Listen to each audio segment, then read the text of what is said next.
Jagtial urban మండలం మోతే గ్రామంలో అంబేద్కర్ కుడలిలో నవభారత్ రాజ్యాంగ నిర్మాత భారతరత్న డాక్టర్ బిఆర్ అంబేద్కర్ విగ్రహ ఆవిష్కరణ చేసిన Jagtial MLA doctor Sanjay Kumar, MLC Jeevan Reddy. ఈ కార్యక్రమంలో గ్రామ, మండల ప్రజలు, ప్రతినిధులు, నాయకులు, అంబేద్కర్ సంఘ సభ్యులు, ప్రజలు తదితరులు పాల్గొన్నారు.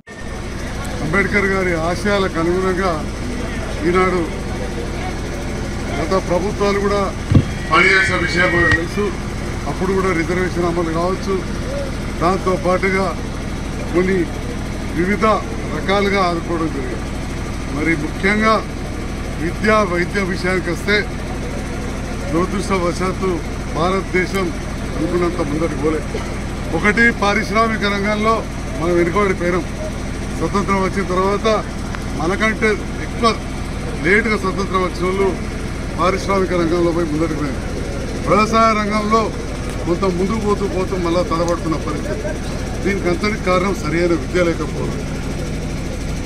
మరి గత ప్రభుత్వ హయాంలో మీ అందరూ తెలుసు, భారతదేశంలో ఎక్కడ లేని గురుకుల పాఠశాలలు ఏర్పాటు చేసి కావచ్చు, ప్రపంచంలోనే ఒక ఎత్తైన విగ్రహాన్ని మనం ఏర్పాటు చేసుకుని గౌరవించుకోవడం కావచ్చు, సచివాలయానికి అంబేద్కర్ గారి పేరు పెట్టడం కావచ్చు, ఇలా ఎన్నో కార్యక్రమాలను తెలంగాణ రాష్ట్ర తొలి ముఖ్యమంత్రి గారు చేపట్టడం జరిగింది. కారణాలు రకరకాలు ఉంటాయి. ఇప్పుడు మళ్ళీ కొత్త ప్రభుత్వం వచ్చింది.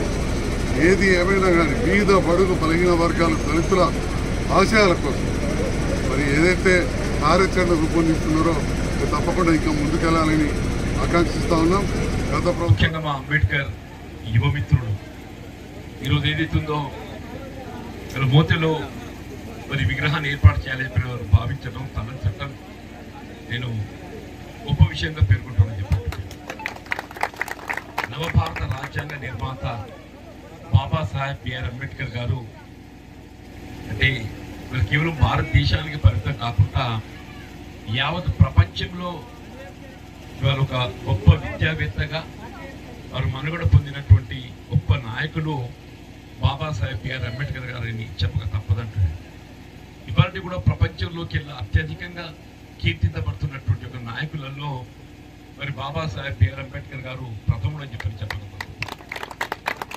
వాస్తవంగా మన భారత రాజ్యాంగం అనేది ఇంత పటిష్టంగా ఉంది కదా చెప్పంటే దానికి ఎన్ని మార్పులు సభలో చేసుకున్నప్పటికీ దాని మౌలిక విధానాల సూత్రాలు మార్పు చేయకుండా వారు ఆనాడు ఏదైతుందో వారి దూరదృష్టితో భవిష్యత్తులో ఏదైతుందో ఉత్పన్నం కాబట్టేటువంటి ఒక సమస్యలను పరిగణలోకి తీసుకొని నూతన రాష్ట్రాల ఏర్పాటే కానీ, రాష్ట్రాల విభజనే కానీ, రాష్ట్రాల సరిహద్దు మార్పిడి కానీ ఏదైతుందో రాష్ట్రాలకు సంబంధం లేకుండా కేంద్ర ప్రభుత్వ పరిధిలో ముఖ్యంగా డాక్టర్ 3-4 కర్నూలు పేర్కొనడంతో మన తెలంగాణ రాష్ట్రం ఏర్పాటుతున్నాయని